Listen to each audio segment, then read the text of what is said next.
తారక రామారావు గారు తెలుగు జాతి సత్తా ప్రపంచానికి వినిపించిన వ్యక్తి మన ప్రీతమ నాయకుడు చంద్రబాబు నాయుడు గారు. చంద్రబాబు నాయుడు గారు ముఖ్యమంత్రి అయినప్పుడు కరెక్ట్గా నేను 8th క్లాస్లో ఉండే. నాకు ఇప్పుడు కూడా ఆ 10 సంవత్సరాలు 94, 95 నుంచి 2004 వరకు మనం ఒకసారి చూస్తే ఒక్క ఫోటో సమ్మప్ చేస్తుంది ఆయన పరిపాలన. న్యూయార్క్లో వర్షం పడుతున్న సమయంలో ఆయన చేతిలో ఫైల్ పెట్టుకుని, చంకులో ఫైల్ పెట్టుకుని బ్యాగ్ మోసుకుంటూ నడుస్తూ ఉంటారు ముఖ్యమంత్రిగా. ఆనాడు ఆయన విజన్ 2020 అంటే చాలా మంది ఎగతాళి చేశారు. కానీ ఈరోజు తిరిగి వెళ్ళి హైదరాబాద్లో చూస్తే ఆయన చెప్పిన ప్రతి మాట ఈరోజు నిజమైంది.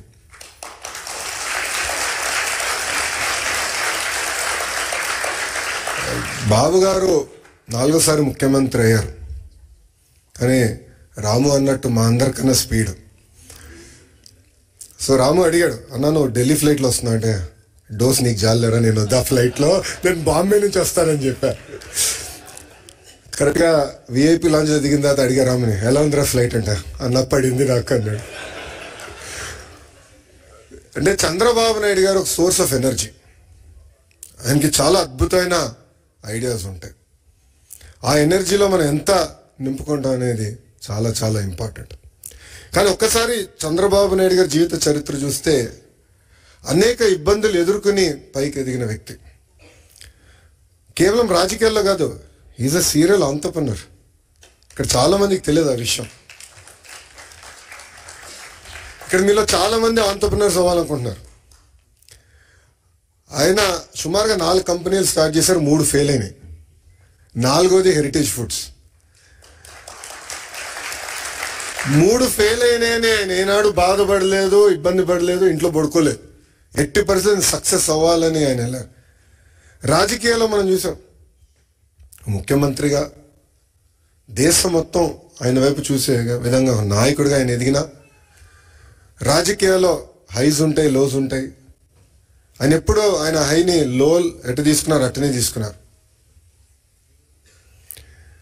వాస్తవంగా మాకు లోయెస్ట్ పాయింట్ బాబు గారిని అరెస్ట్ చేసినప్పుడు, బహుశా ఇక్కడున్న అందరు కూడా అది మన జీవితంలో లోయెస్ట్ పాయింట్. నేనున్నాను అక్కడ, నేను చూసా ఆయన ఎక్కడ అధైర్యపడలా. చూశారు, జడ్జి వైపు కూడా నవ్వుతా చూసి నడుచుకుంటూ వెళ్ళారు. ఎక్కడ అధైర్యపడలా. 52 రోజులు ఆయన బంధిస్తే మేము వెళ్ళేవాళ్ళం ములాఖాత్కి. మళ్ళీ అక్కడ కూడా మాకు అక్షంతలు పడేది. మొత్తం ఆయన చదివేసేవారు డాక్యుమెంట్లు, నోటింగ్స్తో సహా మాకు చెప్పారు, ఇక్కడ మీరు వీక్గా ఉన్నారు, ఇక్కడ చూసుకోండి, ఇక్కడ జాగ్రత్తగా ఉండండి. ఎప్పుడు అధైర్యపడలా. ఆయన బయటకు వచ్చిన తర్వాత కూడా ఒక సింహంలాగా వచ్చారు. ఆ విజువల్స్ మనందరం చూసాం. ఇది మీ అందరికి ఎందుకు చెప్తున్నానంటే, జీవిత ప్రయాణాల్లో మనందరం అనేక ఇబ్బందులు ఎదుర్కొంటాం. ఒక ఆంటర్‌ప్రెన్యూరల్ జర్నీ అవ్వచ్చు, పొలిటికల్ జర్నీ అవ్వచ్చు, మనందరం అనేక ఇబ్బందులు ఎదుర్కొంటాం. కానీ నమ్ముకున్న దానికోసం అహర్నిశలు కష్టపడితే మనం ఆశించింది, ఆలోచించింది సాధించగలుగుతామన్న నిజం స్వరూపం గౌరవ ముఖ్యమంత్రి చంద్రబాబు నాయుడు గారు. ఎన్ఆర్ఐస్ అంటే నాన్ రెసిడెంట్ ఇండియన్స్ అంటారు. నాకు మటుకు మీరు ఎంఆర్ఐస్, మోస్ట్ రిలయబుల్ ఇండియన్స్. మీరు యూరోప్కి వచ్చి దశాబ్దాలైనా మీ మనసు ఎప్పుడు ఆంధ్ర వైపు ఉంటుంది. 2019 నుంచి 24 వరకు రాష్ట్రం దారి తప్పిందే, మనం అనేక ఇబ్బందులు ఎదుర్కొంటున్నాం, మన పరువు పోతుందని చాలామంది నన్ను కలిశారు, నాతో మాట్లాడారు, నాకు వాట్సాప్లో మెసేజ్ పెట్టారు. వాళ్ళందరూ ఒకటి చెప్పారు, కలిసికట్టుగా పోరాడితేనే ఆ సైకోని మనం తరిమి కొట్టచ్చని. అది చేసి చూపించాం, కలిసికట్టుగా సాధించాం. 93% కాదు రాము, 94% సీట్లు మనం గెలిచాం, 1% తగ్గించాం. అది మనందరి కృషి. ఆ 5 సంవత్సరాల్లో ఇక్కడున్న మీ అందరి సహకారంతో అనేక సంక్షేమ అభివృద్ధి కార్యక్రమాలు కూడా మనం చేశాం. అమరావతి ఉద్యమం కానివ్వండి, దాని తర్వాత ఇప్పుడే చూపించినట్లు యుక్రెయిన్లో తెలుగులు ఇరుక్కుంటే వాళ్ళని తిరిగి భారతదేశాన్ని తీసుకొచ్చి బాధ్యత తీసుకున్నాం. అంతేకాకుండా మన రాష్ట్రంలో ఉన్న తెలుగు వాళ్ళకి ఎడ్యుకేషన్లో కానివ్వండి, హెల్త్ కేర్లో కానివ్వండి ఉద్యోగాలు ఉన్నాయి, మీరు ట్రైన్ చేయండి అని చెప్పి పార్టీ ఆఫీస్లో ఎంపవర్మెంట్ సెంటర్ ఏర్పాటు చేసి కార్యకర్తలు వాళ్ళ పిల్లలకి ట్రైనింగ్ ఇచ్చి ఇతర దేశాలు కూడా పంపించిన వ్యక్తులు మీరు. అందుకే నేను హెచ్ఆర్డి అదేవిధంగా స్కిల్ డెవలప్మెంట్ మంత్రి అయిన తర్వాత ఒక ఆర్గనైజేషన్ ఉంది, అది ఉందని కూడా నాకు తెలియదు వాస్తవంగా. ఆ ఆర్గనైజేషన్ పేరు OMCAP, overseas man power corporation of Andhra Pradesh. అదొకప్పుడు బాబు గారే బ్లూ కాలర్ వర్కర్స్ అంటే కన్స్ట్రక్షన్ వర్కర్స్ మిడిల్ ఈస్ట్కి వెళ్ళేదానికి ఒక ఆర్గనైజేషన్ ఉండాలని చెప్తే మేమందరం కూర్చొని చర్చించి బాబు గారితో కూడా చర్చించిన తర్వాత లేదో అది బ్రాడర్గా చేయండి, ఎక్స్పాండ్ చేయండి. ఇప్పుడు ఏదైతే మీరు ప్రెజెంటేషన్ చేశారో మనం ఎట్లా మన తెలుగు ప్రపంచం మొత్తానికి ఎట్లా ఎక్స్పోజ్ చేయాలి, ఆపర్చునిటీస్ ఎక్కడున్నాయి, అది ఒక భాగం అవుతే ఇతర దేశాల్లో ఉన్న తెలుగులో తలసరి ఆదాయం డబుల్ ఎట్లా చేయాలి దానిపైన మీరు ఫోకస్ చేయనని ఆదేశాలు జారీ చేసిన వ్యక్తి గౌరవ ముఖ్యమంత్రి చంద్రబాబు నాయుడు గారు. అంటే ఆయన ఎప్పుడు కూడా మన గురించి ఆలోచిస్తారు, మన భవిష్యత్తు గురించి ఆలోచిస్తారు. తెలుగులో ఎక్కడున్నా అన్ని రంగాల్లో నంబర్ 1 ఉండాలనే లక్ష్యంతో ఆయన పనిచేస్తారు. ఇప్పుడే భరత్ అన్నట్టు గౌరవ ముఖ్యమంత్రి గారు రాజకీయాల్లోకి రాకుండా ఉంటే ఆయన ఈలాన్ మస్క్ ఆఫ్ ఇండియా అయ్యేవారు అని అన్నారు. I would have been very lucky or unlucky, I don't know. ఎందుకంటే చంద్రబాబు నాయుడు గారితో పనిచేస్తాం తేలికని పని కాదు, అంత తేలికైన పని కాదు. మేమందరం నవ్వుకుంటాం అంటే ఆఫీసర్స్ మేము రాజకీయ నాయకులు అందరూ కూర్చొని మాట్లాడుతుంటే సూర్యుడి దగ్గర నుంచి ఆప్టిమల్ డిస్టెన్స్లో ఉండాలి. సూర్యుడి దగ్గరికి వెళ్తే మాడి మస్ అయిపోతాం, సూర్యుడి దగ్గర దూరంగా ఉంటే చల్లగా ఉంటుంది. అంత ఎనర్జీ ఉన్న వ్యక్తి చంద్రబాబు నాయుడు గారు. అంటే అహర్నిశలు పనిచేయాలి, సమాజానికి సేవ చేయాలి.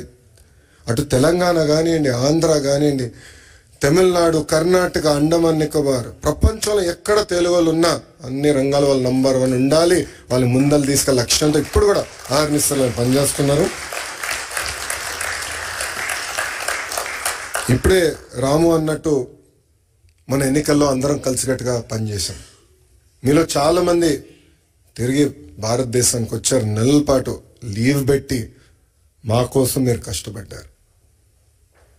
అది జీవితాంతం మేము గుర్తుపెట్టుకుంటాం.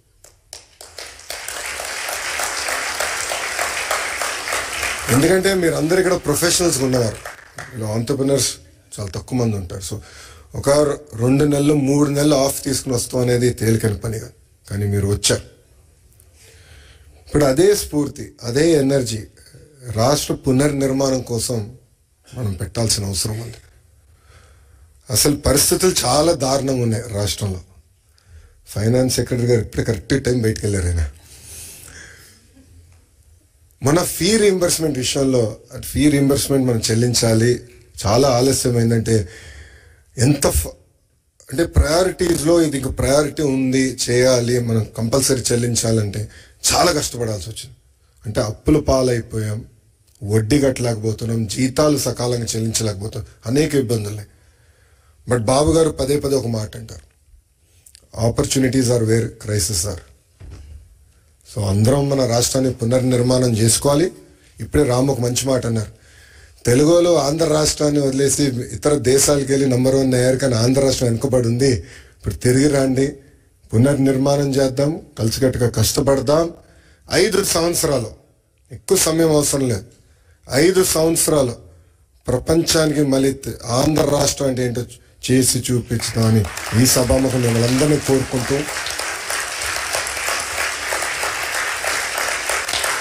ఇప్పుడే భరత్ చెప్పినట్లు ఎకనామిక్ డెవలప్మెంట్ బోర్డు ఉంది. ఎవరైనా పెట్టుబడులు పెట్టాలన్నా, ఇంటరాక్షన్ చేయాలన్నా ఒక ఆర్గనైజేషన్ ఇప్పుడు క్రియేట్ చేసాం. That will be a single port to call. అదేవిధంగా ఓమ్ క్యాప్లో కూడా కొత్త లీడర్షిప్ తీసుకొచ్చాం, వాళ్ళతో కూడా మీరు కోఆర్డినేట్ చేయొచ్చు. ఇక్కడ చాలామందికి నా వాట్సాప్ నెంబర్ ఉంది, చాలామంది నాకు మెసేజ్ పెడతా ఉంటారు. మీ ఫీడ్బ్యాక్ కూడా మాకు చాలా చాలా అవసరం. కేవలం అభివృద్ధి కాదు, రాజకీయ పరంగా కూడా మీ ఫీడ్బ్యాక్ మాకు చాలా చాలా అవసరం. Time to time me feedback తీసుకుని ఒకవేళ దారి తప్పుతున్నా అంటే మళ్ళీ సరైన దారిలో పెట్టాల్సిన బాధ్యత కూడా మన పైన ఉంటుంది. సో ఆ ఫీడ్బ్యాక్ కూడా మీరు ఇవ్వాలని సభాముఖంగా కోరుకుంటూ, ఒక మిత్రుడు కూర్చున్నప్పుడు చూపించాడు, ఒక అతని పేరు ఎర్ర బుక్ గురించి చూపించాడు. పాదయాత్రలు ఎర్ర బుక్ గురించి మాట్లాడి ఎవడు పట్టించుకోలేదబ్బా. ఎన్నికలైన తర్వాత అది నిన్న దాంట్లో డౌట్ వద్దు. మీరు చూస్తే నేను పాదయాత్రలో చాలా స్పష్టంగా చెప్పా, ఎవరైతే చట్టాన్ని ఉల్లంఘించి ప్రజల్ని కార్యకర్తల్ని ఇబ్బంది పెట్టారో వాళ్ళని వదిలేది లేదు అని చెప్పారు. ఒక్కరి షాగండి, ఇంక ఇప్పుడే కాదు. అది ఎందుకు చెప్పానంటే అండర్లైన్ ఉంది అక్కడ, చట్టాలు ఉల్లంఘించారు. నేను ఎస్టాబ్లిష్ చేయాలని, ఇది కక్ష సాధింపు ప్రభుత్వం కాదు, కానీ నేను ఎస్టాబ్లిష్ చేసి యాక్షన్ తీసుకుంటాం.